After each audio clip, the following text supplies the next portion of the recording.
Okay, Manny. Who are we probing today? Oh, come on, Manny. You said I could probe somebody.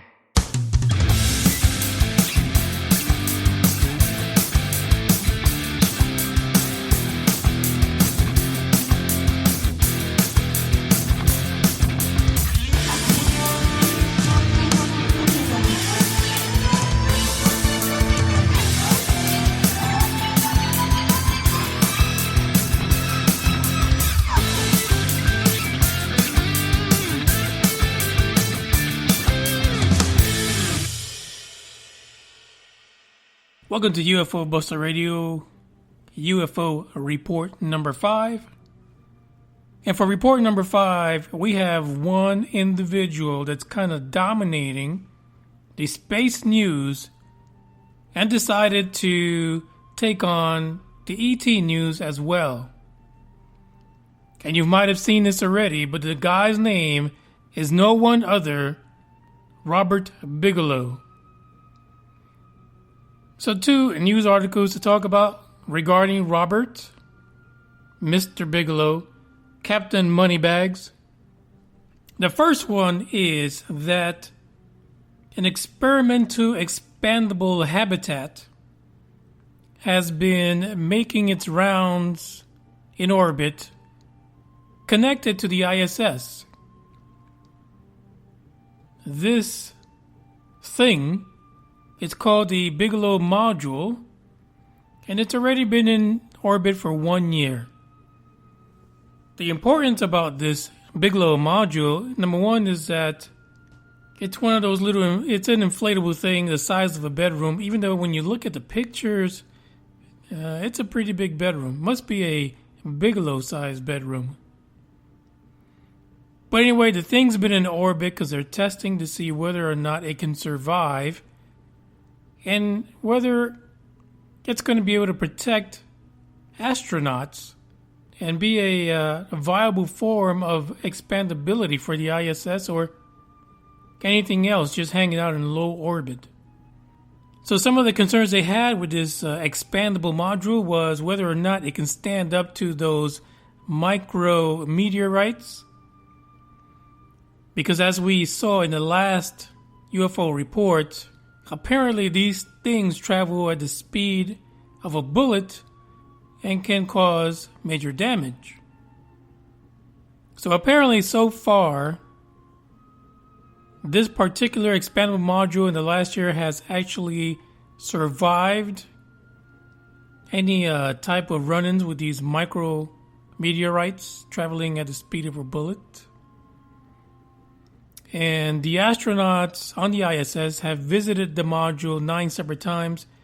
I would think in 1 year you would visit the thing a little more, being that your behind might be in it a lot longer, and you have to really test it. But other things that they've been doing in these tests basically is testing for radiation and testing whether or not the air quality is viable for them to actually survive in the expandable module.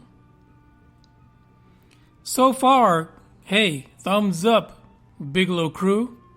The module is standing up to the rigors of low orbit space, and it looks like this might be green lighted if it can survive 1 more freaking year.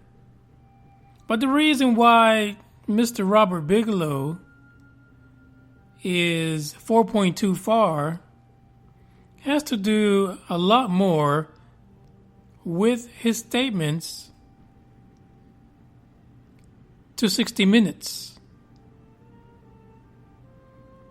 But like I've told you before, I'm not one to tell someone else's story. So just for you, because you are part of UFO Buster Radio, let me play the clip for you so that you can hear from the man himself. Roll it. The approach wasn't lightning fast. But on this canyon road just outside Las Vegas, Robert Bigelow's story takes a turn that some may find, to put it lightly, improbable. He told us this is where his grandparents had a close encounter with a UFO. It really sped up and came right into their face and filled up the entire windshield of the car. And it took off at a right angle and shot off into the distance. That story sparked his obsession and explains the alien looking out from the side of Bigelow Aerospace. It made for the kind of conversation you don't ordinarily have with an accomplished CEO. Do you believe in aliens? I'm absolutely convinced. That's all there is to it.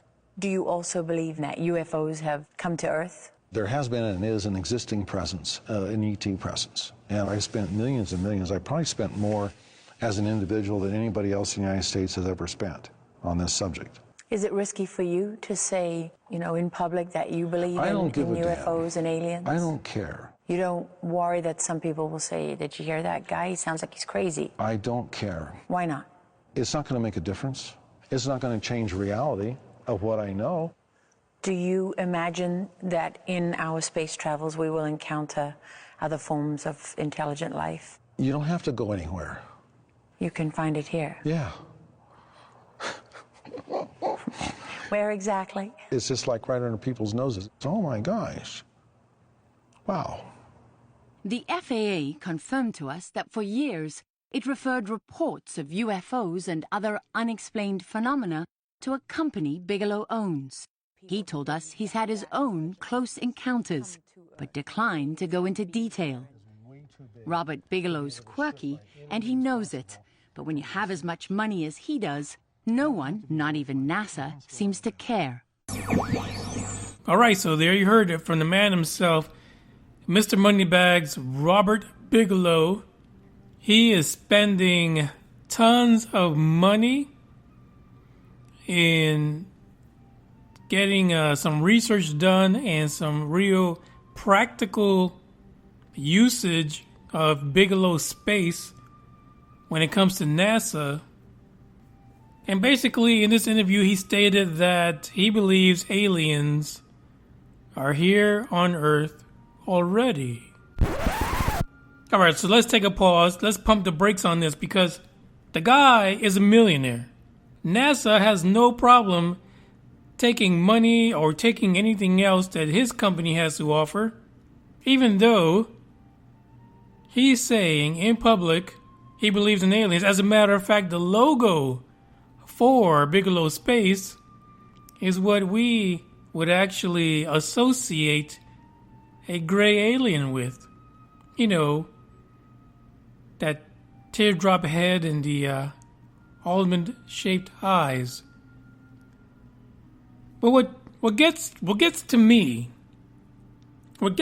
about Bigelow is that if you are convinced that the Earth currently has ETs, and that story that he said about his grandparents is very compelling because, the guy right now, what he's like 60, 70, his grandparents went through this way back when, 4.2 far ago. Well, hell, I don't think when his grandparents were around kicking dirt and driving around in, Studebagas, I don't think we had any TR-3Bs flying around. So there's something to that story. And I can see how a story like that can take a kid and turn him into a alien hunting junkie. But what I don't get about the story is Mr. Robert Moneybags Bigelow. If you believe that aliens are already here, then why are you helping NASA travel not so far? Because the truth is that little expandable module isn't going to help you find aliens. If you're saying that your grandparents had this experience umpteenth years ago, why are you investing in NASA and helping them further the development of modules for the ISS? And mind you, the ISS already has a lot of talk behind abandoning the ISS in a few years because it's old as hell. Now, some of you may not know this, but Mr. Robert Bigelow in the late 90s purchased the infamous Skinwalker Ranch. And I know many of you who follow ufology and the paranormal know exactly what the Skinwalker Ranch is. This ranch it's fabled to have not only a significant amount of UFO and paranormal activity, it's also to be rumored to be surrounded by vortexes in which entities have been witnessed to travel in and out of. There are plenty of videos and articles on the Skinwalker Ranch, but the question for me still remains: if you have all this money, why is it that you're spending it in conducting research for NASA and helping them go 4.2 far? Maybe it's just me, but all that money and research that's being conducted by Bigelow Space probably could be spent on something else. Now, one thing that he did say, and you didn't hear it in the clip, but he has mentioned basically that it is going to be commercial enterprise that's going to dominate the space race. There is no doubt about that the Poindexters at NASA do not have the funding or the backing from the government to successfully compete with any corporate entity that has permission to go into space. And we've talked about this before in the podcast. NASA's days may be numbered. They might have to really embrace corporations as more of a more significant partner than what the government's funding can do for them. So this whole Bigelow story might just be a one-hit deal. But I have a feeling that there's more on the rise for Mr. Robert Bigelow. Because again, if you believe ETs, and he might be talking about illegal aliens, I don't know. This might be, the guy he's up there in his years. He probably misspoke. He meant illegal aliens and not aliens from 4.2 far. Listen, only time will tell what is the real end game for Robert Bigelow and whether or not he's really exchanging research capabilities and information and things like the Bigelow module with NASA for information that's not readily available to others. Maybe there's a little bit of a ET kickback for Mr. Bigelow. We'll just have to wait and find out what happens. So this has been UFO Buster Radio UFO Report number 5. Thanks for tuning in. And don't forget to go to the UFO Buster Radio Facebook page and try your hand at being a co-host and coming on here about 3 Sundays,